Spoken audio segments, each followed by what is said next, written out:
What's up everybody, my name is JR aka Sinister Camaro, and today I've got my lovely wife and we've got a new special guest with us today. If you've not seen already on the other social medias, I'd like everybody to meet Mackenzie. So this is our firstborn daughter. We're so happy to have her. A lot of things happened kind of fast, so I know we didn't really get to tell you guys what's going on, why it was going on like we wanted to, but I just wanted to take the time to fill you in on what you missed. So what we're basically going to do is let you know what happened before, during, and after birth, how everything's been, some funny stories along the way. Just stick around and we'll be right back.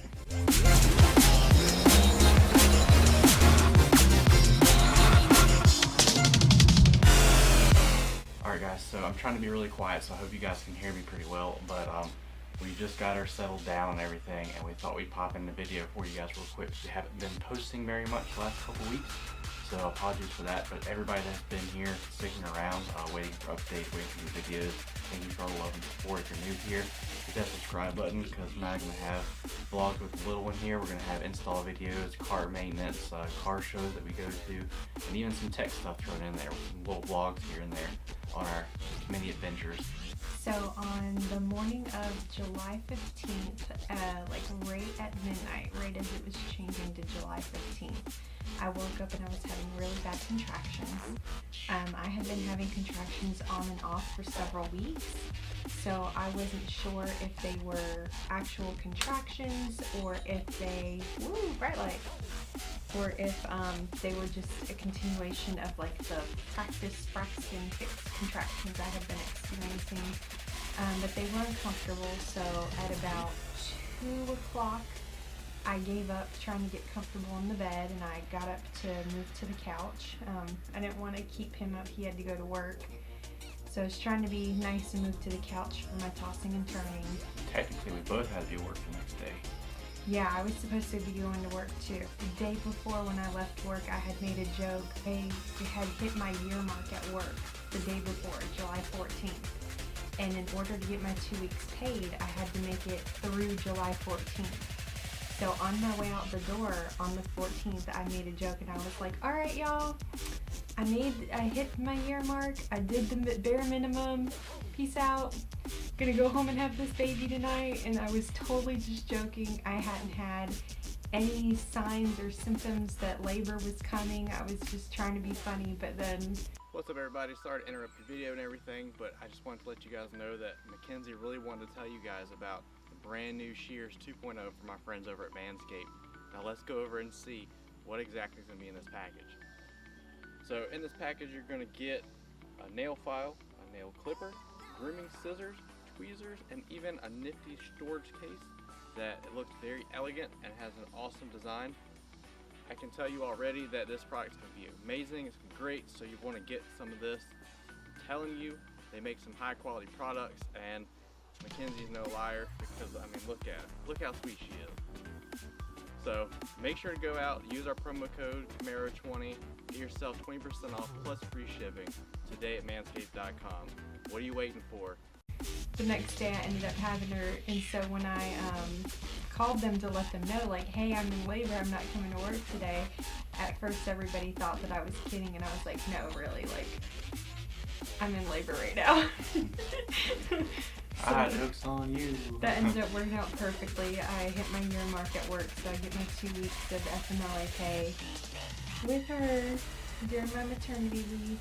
2 o'clock I moved to the couch, and as I was moving to the couch, my water broke. Like little sprinkles and stuff like that. Yeah, it was like trickling. Not like full-blown movie like things like I thought. I thought like when a water broke it'd be all over the floor. I'd be like, what am I gonna clean it up with? We'd be rushing to the hospital at the same time. Hold on a second, let me get the paper towels real quick. I don't want it to stain, like that kind of thing. But no, it's just a little trickle. It was like a slow trickle, like when you're peeing. Like I literally felt like I had like peed myself. I still was like not sure, because I know you can have incontinence during pregnancy, and like I said, it was a trickle. So I got one of Loki's puppy pads and I put it on the couch, and I got a towel and put a towel on top of the puppy pad, and I tried to go back to sleep. And a little while later I felt this huge gush of my water breaking, and I was like, oh, I did not pee myself. That was my water breaking. So I got up and I cleaned myself up again. I took apart the hospital bag and repacked it to make sure that everything was in there. So I started doing a load of laundry and repacking the hospital bag and making sure we have everything that we need for Loki. And at this point, it's like 2 or 3 in the morning, and he gets up and and when my water broke, I was like, babe, and he comes in the bathroom and he goes, huh? I go, I think my water broke. He goes, what do we do? He had no clue what to do. And then I'm like walking around the house having contractions. My water's broke and I'm like trickling everywhere, and I'm just like taking apart the hospital bag and doing a load of laundry, and the dog is confused and he's like, are you sure you're in labor? Like, I gotta go to work today. Like, I have to go to work in a couple hours. Are you sure you're in labor? So like the whole house is up. And I get everything ready, and I waited for my OBGYN to open at 8 o'clock, and I called them because they said not to go to the hospital until your contractions are 4 minutes apart. It lasts for a minute, and that continues on for an hour. My contractions had been very inconsistent, but my water had broke, so I didn't know what to do. So I waited for them to open at 8 o'clock, and I called my OBGYN, and they're like, yes, go to the hospital. Send Loki with his mom, and she takes him off to a boarding place that we use whenever we go on vacation, and we head over to the hospital. We get to the hospital, and the first thing that they do is they do like a test. If you think that your water has broken, they have a test that they can do to make sure that your water has actually broken and that you didn't just pee yourself, because again, pregnant women sometimes experience incontinence even before the baby comes. So they did the test and they're like, yep, your water definitely broke. So then the labor begins, and we're at the hospital, and I'm just walking around the hallway trying to induce labor, you know, get things moving along. How long were you in labor for total? 16 hours. It was a total of 16 okay. hours that I was in labor. So from water breaking at 2 o'clock at night until the baby was born the next night is 16 total hours. So Yeah. of having to do all this stuff. Back and forth, waiting, back and forth, waiting, all that. Yeah. So I'm walking around the hallway. They bring me a birthing ball. I'm bouncing on the birthing ball. Every time that she checked to see how dilated I was, my contractions would get way worse shortly after. I have no idea why, but for whatever reason, after she would check me, they would get way worse. And for a long time, I was not dilating much. Like, it took forever. I want to say it took like 14 hours to get to 4.5 centimeters. So finally, we got to the point where they're like, okay, we think that you need to decide if you want an epidural, and then we're going to give you some Pitocin and get things moving along. And at first, I didn't want to do it because, like I've always heard, that getting Pitocin makes it more likely that you're going to need to have a C-section, and I did not want to have a C-section. So I was trying really hard to, you know, get there by myself, but after like 14 hours, I was exhausted, and I knew that if I had spent that night in the hospital without having had the baby, then we would either get charged for an extra night, or we would have one less night in the hospital after baby was born. So I'm like, fine, whatever, like, give me the epidural, let's start the Pitocin, let's get this done. I won't know, fine, let me get it. It was hurting her so bad, she needed the epidural like stat. She was gonna do it without it, then all of a sudden it starts getting so much worse. She's like, you know, I can't take it no more. Give me the epidural. And I swear, ever since she had that thing, which is like a bigger process than I thought it would be. I thought it'd be just a needle, boom, numb, whatever. No, they actually have like a surgeon come in there and all the way down your spine at the bottom. Anesthesiologist. Yeah, that thing. But they had the surgical scrubs on. Ever since then, it's just she couldn't feel nothing from like, was it like here down? From like, the waist down. Like nothing at all. The worst part was, though, is that they needed to give me an IV before they did the epidural, before they could do the Pitocin. So I had to sit there, like, I got to a point where it was hurting. I was fine with the contractions in the front. I was having really bad contractions in my lower back, and that's what was killing me. And so I tried really, really hard. She came and checked my cervix, and that's when like the contractions got cranked up a notch again. And I was like, nope, can't do this. All right, like, let's do the epidural and start the Pitocin and get this baby out. and I had to sit there hooked up to an IV for what felt like forever. I want to say it was like 30-45 minutes, and my contractions were much more consistent at this point. So and then we had to wait for the anesthesiologist to get there even after the IV was done. So I was like, oh my gosh, hurry up, hurry up, hurry up. She finally shows up, she gives it to me, and within like 10 minutes, I can feel like tingling in my feet and legs. And then within like 15, I was completely numb from the waist down, and it was amazing. It's the weirdest feeling in the world though, because it's like you're touching somebody else. Like you can feel that you're touching your leg, but your leg cannot feel that your hand is touching it. And it is totally different than when you like sit on your foot and your leg falls asleep. Like there was zero feeling. Or for all you guys out there, if you sit on the toilet too long, your legs fall asleep. That's the way I look at it. Is so much like more numb than that. And speaking of, if anybody out there, if you've had a kid, if you've had 20, if you had 5, 1, it doesn't matter. Leave in the comments below, how far along were you before you just threw in the towel and got the epidural? Or did you just go full-blown natural the whole entire time? Either you or your wife.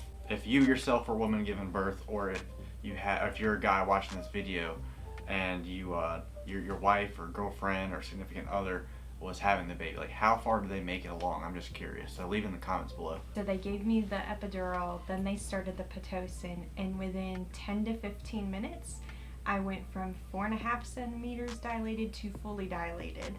And so just for reference, it's like that big. It's like that big. Not quite that big, but okay. Like that big. Within like 10-15 minutes, I went from 4.5 centimeters to fully dilated. And when that happened, all of a sudden her heart rate dropped. And they come in and they're like, all right, and they're trying to be calm, but I can tell something's wrong. Especially since like there's like the monitor that has like her heart rate and my contractions and everything. And they're like, all right, so we're gonna have you get on your hands and knees. And remind you, at this point, I'm completely numb from the waist down.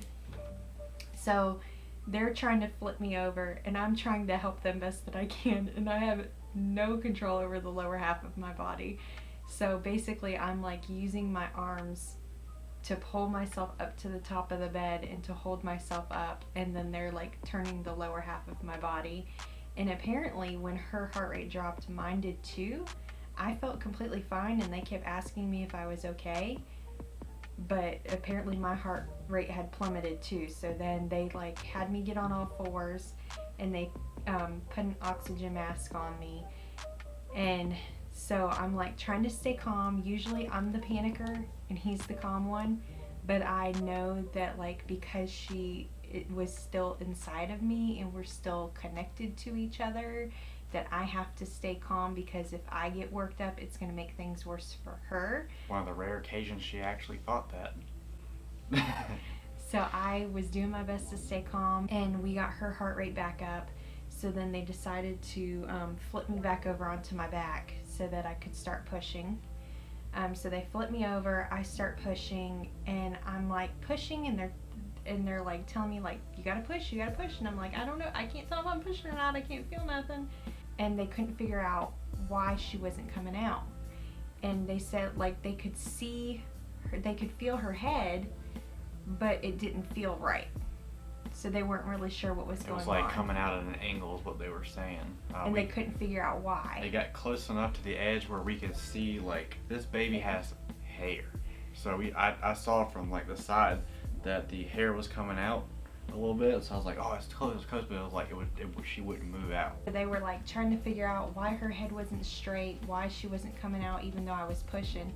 And about this time, this one started having some issues. You want to talk about your issues? I don't know what happened. Like the whole entire time I was excited, I was happy. I don't know if the anxiety got to me from checking the monitor, watching the TV, making sure my wife's okay, and all that stuff, and holding up her dead leg from hitting the midwife.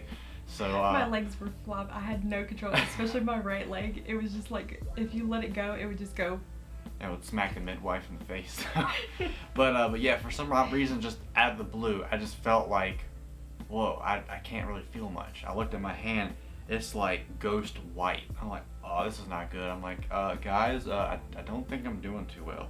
The whole entire time, the midwives and the nurses were asking me, "Are you sure? Okay? Are you okay? Are you okay?" This is before that. I'm like, dude, I've got this. I've got no problem. This doesn't gross me out. This is nothing. Yeah, so my body apparently had a different story. So basically, I almost passed out. I sat down, started eating some like crackers while all this is going on, trying to get my health back up so I could hold my baby girl. But then my stomach started to act up. I went to a room next door for like 5-10 minutes. That's it. I got my blood pressure back up. I wasn't white anymore, like super ghost white. And I just felt like I was a lot better, so I started washing my hands. While he's in the bathroom dealing with his stomach issues, they had called the veteran doctor to come in to help. The midwife got to a point where she didn't feel comfortable anymore. She couldn't figure out what was going on, so she called him, and luckily he only lives like 10 minutes away, so he got there really fast. And he comes in and he's like, the cord's around her neck. That's why her head isn't straight, because since the cord was around her neck, it was making her head tilt to one side. So even though I was pushing, her head was like this, so she wasn't coming. That's why she wasn't able to come out. So luckily, because I had decided to get the epidural, it saved him the time of having to numb me and having to wait for it to kick in. He was able to just go ahead and cut me, and then they put a vacuum on her, and I started pushing again. On her head. Yeah, put the vacuum on her head, and I started pushing again. And I did one set of pushes and was fine. Then on the second set of pushes, I all of a sudden like make eye contact with one of the nurses, and I go, "I'm queasy." And she goes, "Are you gonna throw up?" And I go, "I'm gonna throw up." So she gets me a bag, but I was like leaned pretty far back. So she's like looking for a bag. She hands me the bag, and while the hospital bed is slowly going, slowly sitting me up, I throw up all over myself because I wasn't sat up enough to get it in the bag. Her heart rate drops, my heart rate drops. He's about to pass out. Then he's in the bathroom. Then I throw up all over myself. So we were a hot mess that day. But then after I threw up, I was totally fine. Then I washed my hands after that 5 or 10 minutes. Again, 5 or 10 minutes after 16 hours. And I come out of the other room, going back to our room. I hear this little girl crying. I'm like, no, she didn't. On the third set of pushes after I threw up, we got her out. And I walk in the door as right after that happened. Like I walked in, I saw the pediatrician in the corner with their Panda incubator thing in the corner going at it, and then I see her getting stitches, and I'm just like, 5-10 minutes. I was gone, and she comes out. Yep. So it was 3 sets of pushes, and while I'm pushing, I'm sitting there going, "Can somebody check on Jared? Can somebody make sure he's okay?" So it was hard for me because I wanted him to be there, but at the same time, like the cord was wrapped around her neck, so we needed to get her out as quick as possible. So I kept telling him like, "Somebody go get Jared, somebody go get Jared." But then at the same time, like when I was pushing, I was giving it all I had to get her out as quick as possible. And I feel bad because 1, he wasn't in the room, but 2, he also wanted to cut the umbilical cord. But because it was around her neck and because her oxygen had dropped, usually they do delayed cord clamping, which is where they wait for the umbilical cord to stop beating before they cut it, which takes about 2 or 3 minutes. So that way all of the blood from the umbilical cord has had time to move into the baby. So usually they would the baby would come out, they'd put the baby on my chest for 2 or 3 minutes, and then Dad would get to cut the umbilical cord. But because of everything that happened, he cut me. We did 3 sets of pushes, got her out. As soon as she was out, she was crying, and the doctor cut the cord and passed her to the pediatrician. So I actually didn't get to hold her. The pediatrician was working on her for a little while, and I didn't get to hold her right away until he made sure she was okay. And then I got to hold her for only 2 minutes before they took her to the nursery for 3 hours to make sure that she was okay from the cord being wrapped around her neck. That's where she got her Subway she's been waiting for forever. I Her missed sandwich she my could not eat. And we're still waiting to go to Conky to get some sushi, but at least she got her Subway for now. Yeah. Everything was fine. She was born at 6:49 p.m. on the July 15th.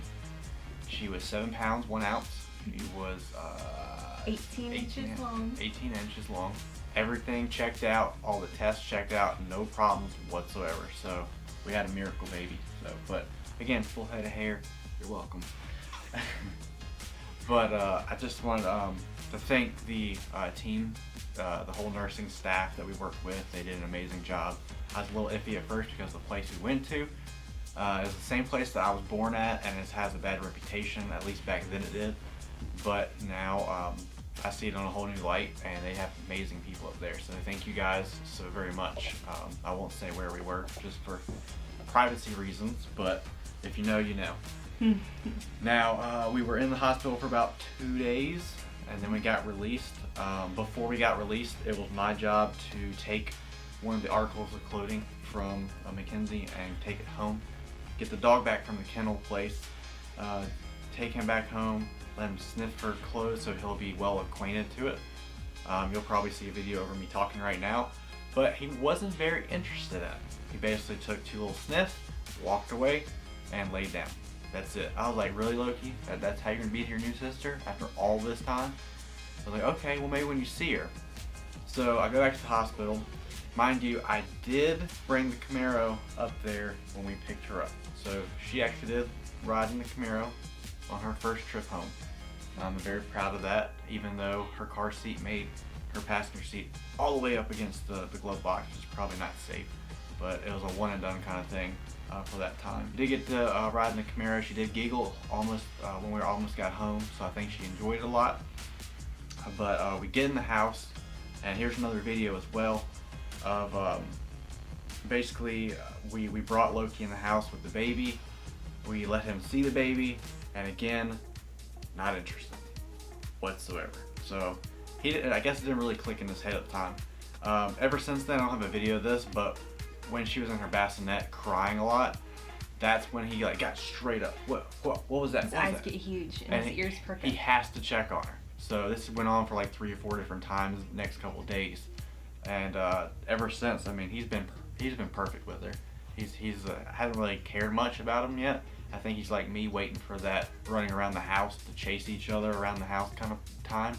So we'll get there, but I think he's kind of warming up to her now. He knows that she's a permanent part of the family, just like he is. So that was very interesting. If you follow us on social media, you will see there's at least one photo I can think of where Loki is checking on her and being cute, but he likes to lay with us when we're nursing, and he follows us around the house, and in the middle of the night when I get up to change her diaper or to feed her, he'll come and lay with us. He stays up with me all night. Now, to just wrap this up so it's not a super long video for you guys, thank you for sticking around if you're still here. I just wanted to say, how's it been as a first-time parent? I know we've gotten asked so many times. It has its challenges, I will say, but that's with any kid, anything. So we're taking it as it comes. We're not getting much sleep, but we love her dearly, and we've taken great care of her. Pediatricians seem to think we're okay, so everything's been going well. Other than the sleepless nights, I mean, there really hasn't been issues with her.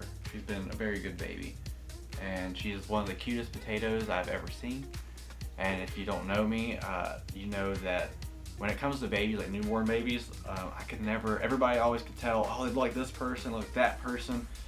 I see potatoes, and that's the reason why. It's not to be offensive or anything to anybody out there, but newborn babies kind of look the same to me. But once I saw my daughter come out, I mean, it's a whole different story. I'm sure it's like that for everybody. But she is just the cutest little girl I've ever seen in my life. And all you boys out there, you better tighten up. 60 years old when this girl can date. No exception.